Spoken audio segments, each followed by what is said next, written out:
It's Kayye. It's InfoComm 2014 here in Las Vegas, day 2, and I'm here meeting with Doug Brashear. Doug is the president of Stewart Film Screen. First of all, Doug, how's the show been? Show's been pretty good. It's been a little bit slowed, but it's been pretty busy. You know, influx of people here or there, but it's been pretty positive.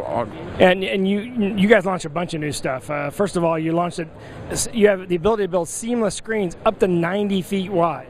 No, yeah, the seamless screens is our introductory level, but obviously going into the Stewart level, we could go up to 90 feet, 40 foot by 90 foot. Yeah, that's amazing. I mean, obviously that would be too expensive to bring here because you'd have to get a bigger booth. Absolutely, absolutely. But we are showing some of our, rear projection on the big side here and in Christie Digital. Yeah, yeah. So, how are things going for Stewart overall? Like obviously we're coming out of an economy that's changed a lot of things, and I think Stewart's changed and refocused on what Stewart does best. How are things going with you guys? Things are going well. We're getting more price sensitive in certain areas.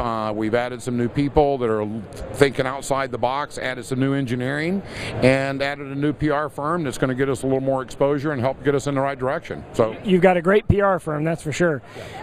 What about right now?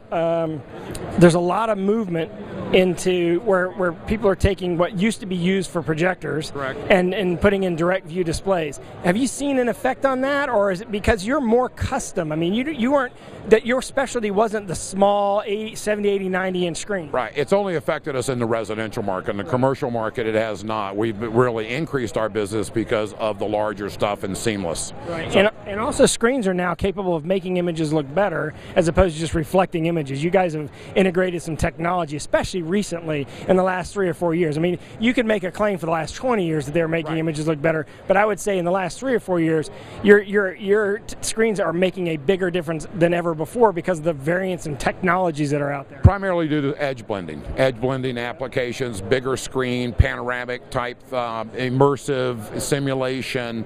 We're certainly moving more in that direction again.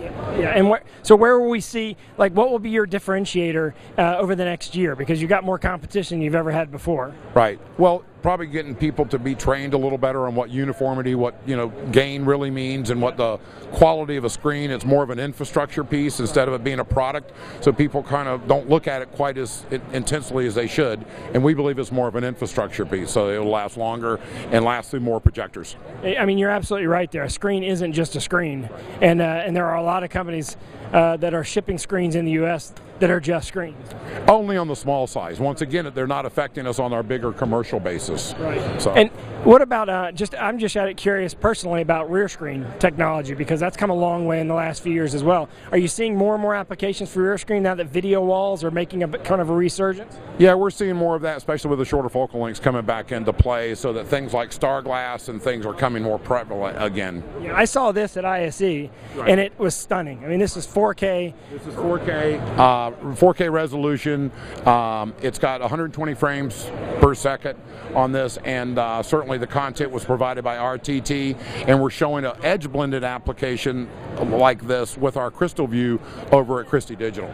Yeah, this actual projector that's driving this actually won our Rave Reader's Choice Award for their favorite individual projector because of what they showed at ISE. Right. Yeah. We had over 70,000 votes overall, and this particular projector won. I mean, it just was stunning, and it wouldn't have looked this well had it not been for what you guys were able to project. Put something similar to this, about 31 foot wide piece of glass in a Mormon business office up in Utah, and they're overwhelmed with it. So it's we can do this pretty good size. Well, everybody knows Stewart Film Screen. I mean, Stewart was the original screen company, you've got, especially if you're doing something custom, you're doing something unusual, you guys can handle any kind of application, not just the off-the-shelf applications.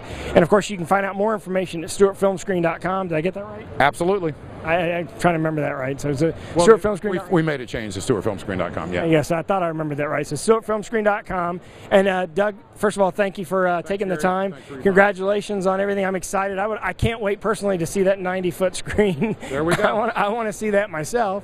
And hopefully, maybe one of these days, maybe you'll fly it over your booth or something like that. Oh, it's like we used to. Like back in the days when that was the way that large screens were shown. Yeah. So. This is Kayye. We're going to keep making our way around the show floor, but check out Stewart Film Screen at stewartfilmscreen.com. Thanks for watching, and if you want to see all the videos on all the products that were launched here at InfoComm, that Stewart launched, all you got to do is go in the upper right-hand corner of the video search window and type in Stewart, Stewart, and you'll be able to see all of them.